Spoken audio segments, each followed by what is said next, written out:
Don't go too far. I don't know Mohoz, I don't know Malif. I know Matlala. So if you pull them together, I might get confused because I don't know. But you know, you've met Matlala. And Yeah. yes, and he's telling you that. But I don't know Mlife. Yeah. I've seen him getting the bail now and again. I've read that he has been arrested in London, but he still gets the bail after bail after bail. So, yes, and stories how he gets the bail, that somebody was paid for the bail and the police knew that he was going to pay so long he pays that person. So I don't know. I don't know Mokhotsi either. I only know that he comes from Mahikeng. This thing, it might be an issue, remains a suspicion to me, that is got to do with the processes of the African National Congress conference. But a person who can affirm what's an issue is a person who wants me arrested using this 2012 and sending these things and promising Matlala that I'll be arrested soon. So that's a person that can explain. Yeah. Mine could be the suspicion that maybe the suspicion that I'm not supporting the cause of somebody becoming a president or deputy president. Maybe I'm supporting other people. That one is mine. I'm not going to tell you.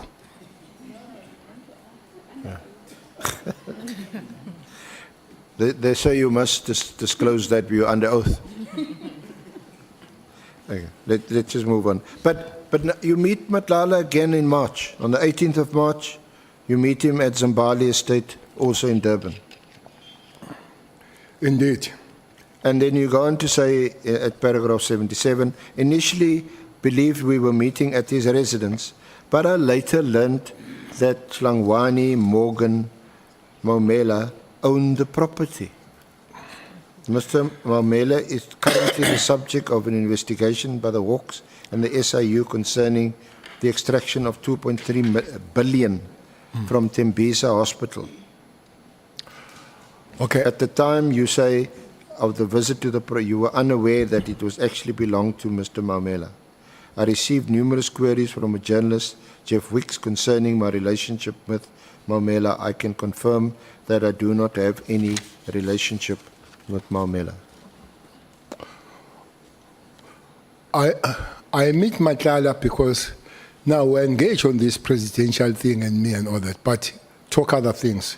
One thing that took me aback in the meeting of Zimbabwe is when I saw his protection guys. And I began to say that looks like there are faces I know here. What nearly made me fall down is when he told me that some of those guys, 23 of them, has recruited them from Special Task Force of the Army. I said to myself, what is this? He has taken 23 of the Special Task Force of the Army to guard him. They're even recruiting some of our best, highly trained officers. Let's see, I'm giving you the story that scared me. Why I'm scared of this story is because I've spoken to Nhlanhla earlier on and gave me the information that we have lost 56 members of the Special Task Force of Police to the taxi industry. 56. Now, I'm told that to train one member of the Special Task Force is 1.1 million to be all-rounder. One. We have lost 56 to the taxi industry. Maybe there where I threaten you of knowing. But I've got two issues here. That I can't have such a production to the private security. That's the first fear. The second fear is that looks like we're increasing the capabilities of the private security versus the state. Because I don't care how many you send, there will be a serious battle between 56 guys in the tax industry with the 20 guys you send of the special task force. So it's something that must be,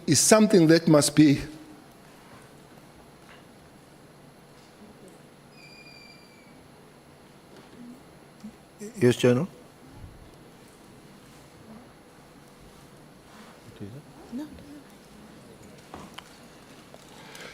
is something that must be corrected, Chair. Indeed, Masimula and me, we engage the taxi guys in KZN to say, bring back our men. They say, we pay them better. We pay them better. Talk to them. I say, guys, can we go back home? They say, Minister, we love the page. National Commission, we love the page, but we don't eat the page. Maybe that's one thing that we'll have to see what we do with our people that have high capabilities so that we keep them in a proper way. Maybe that's one case that as legislators will deal with.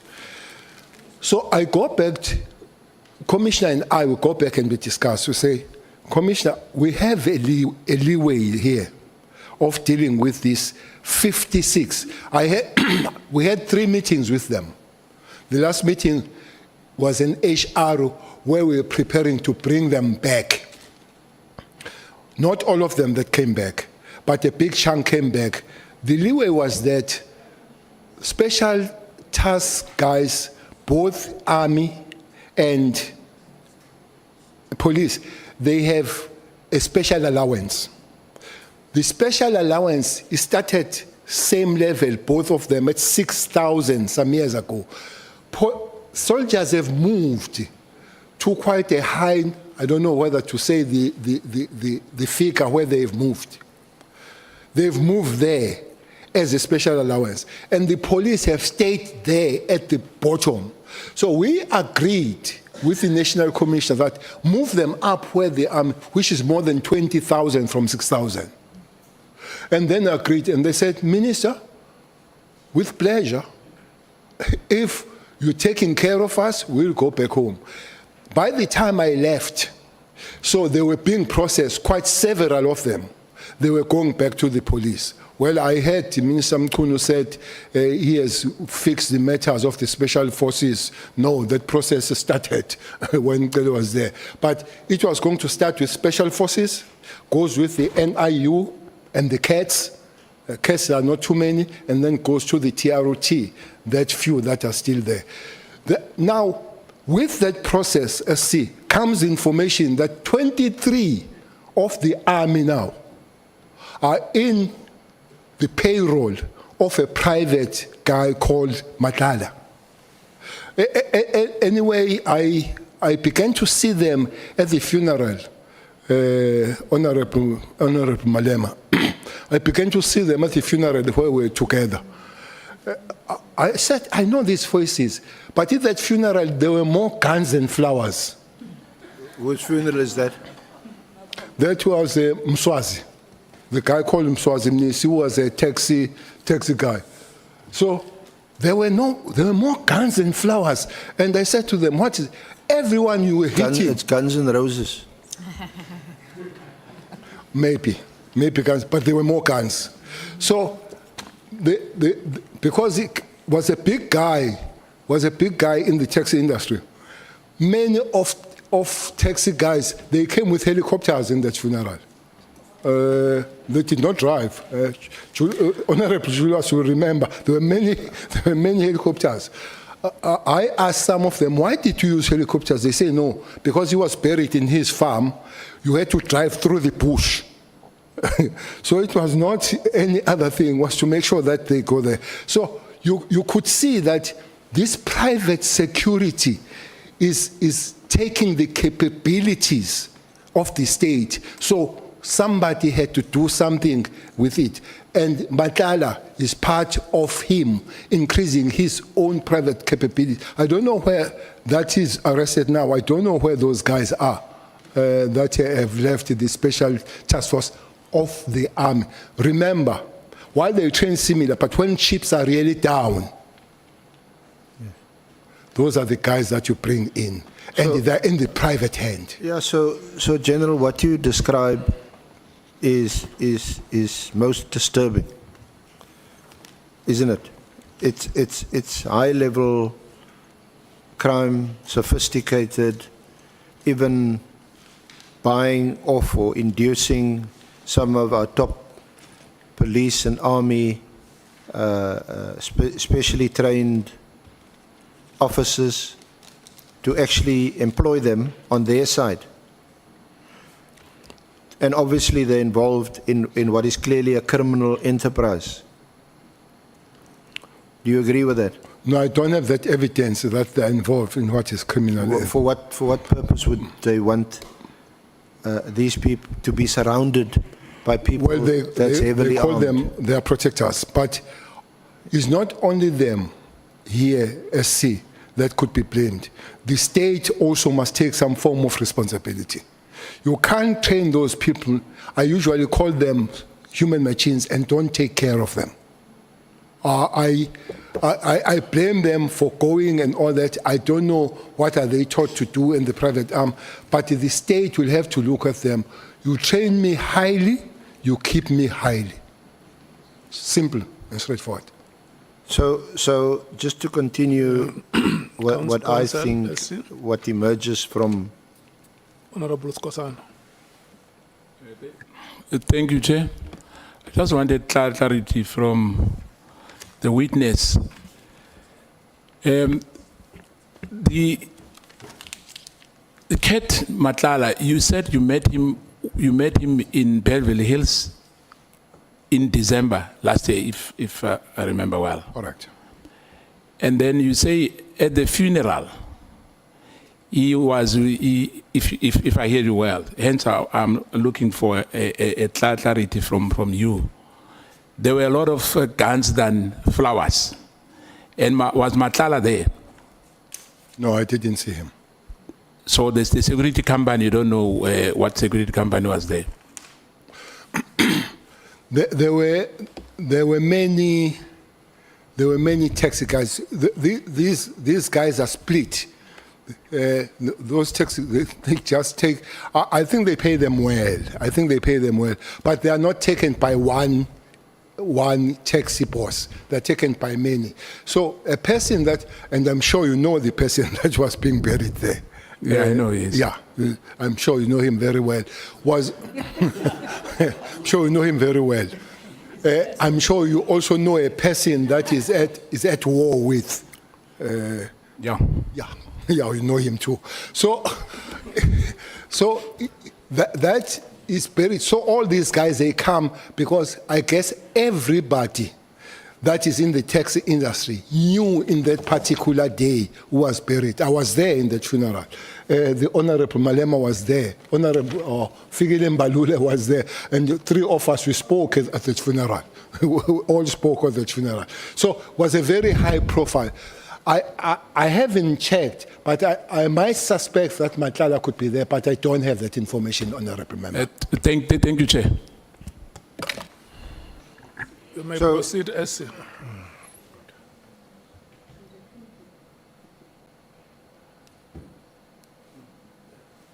Thank you, Honourable Chair.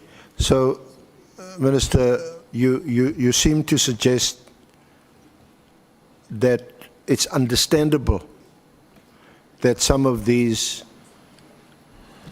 initially or former police officers, military officers, highly trained, at 1.2 million rand a shot that taxpayers spend on training them, that it's understandable that they cross the floor and go and work for these syndicates because they get more pay, and that, are you saying that we should, to stop this, we should pay our officers more?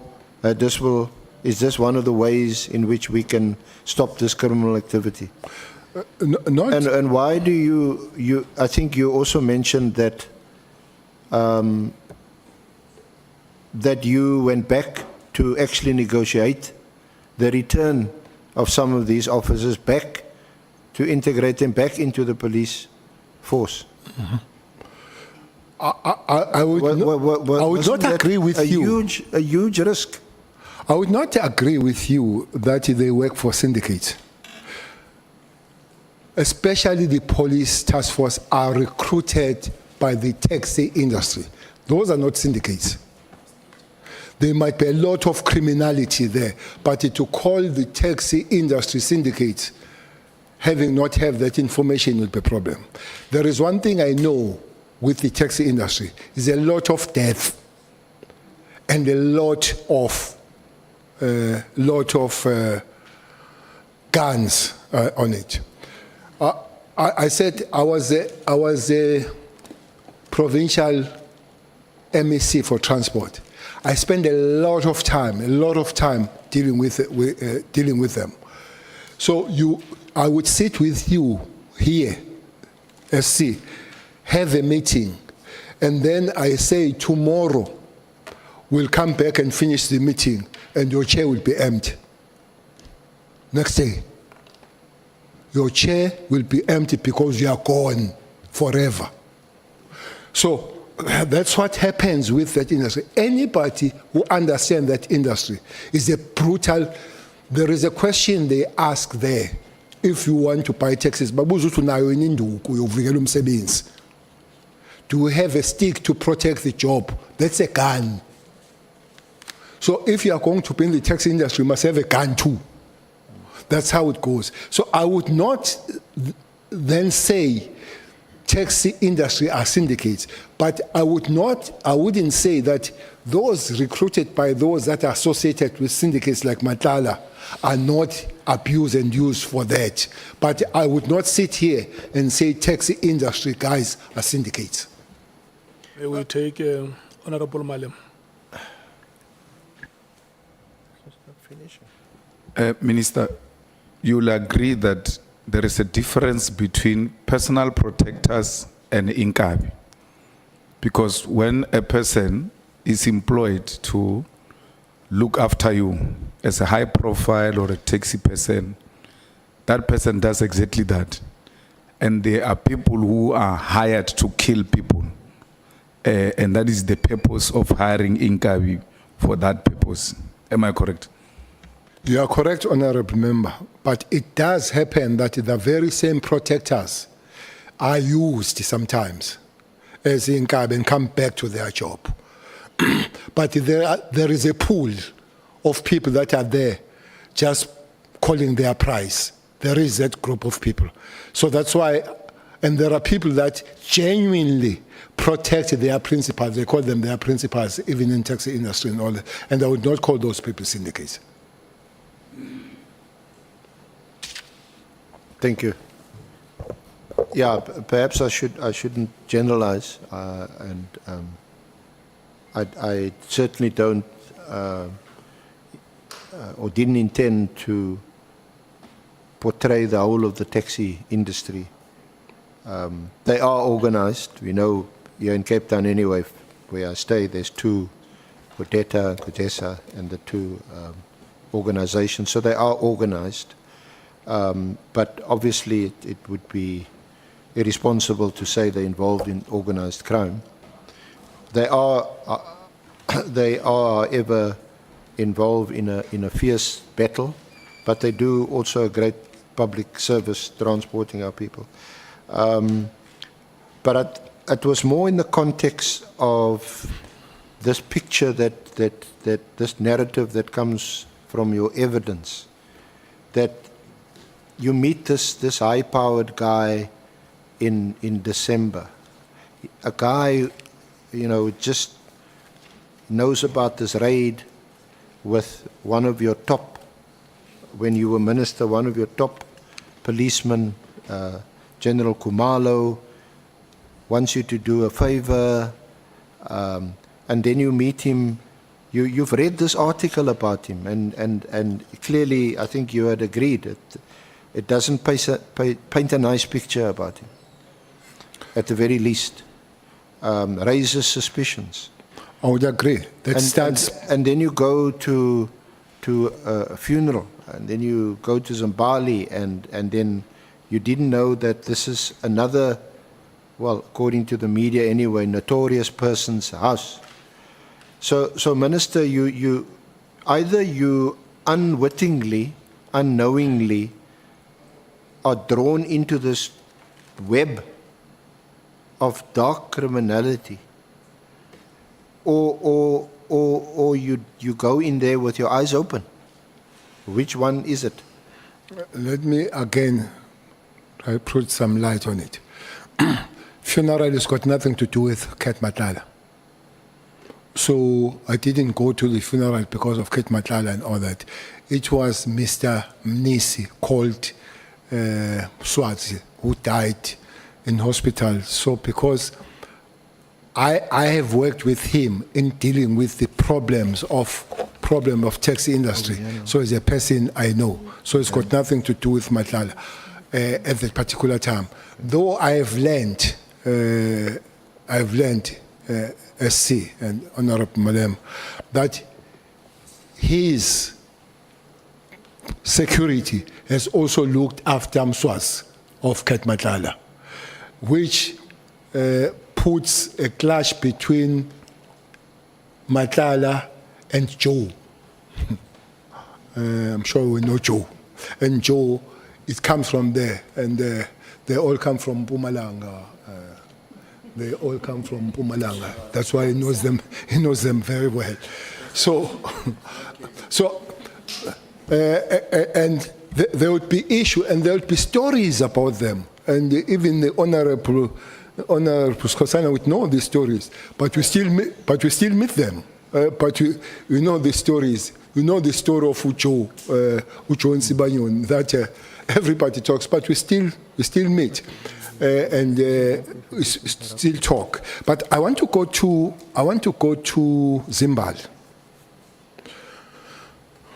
because the article says I went to, who's the guy, Maumela,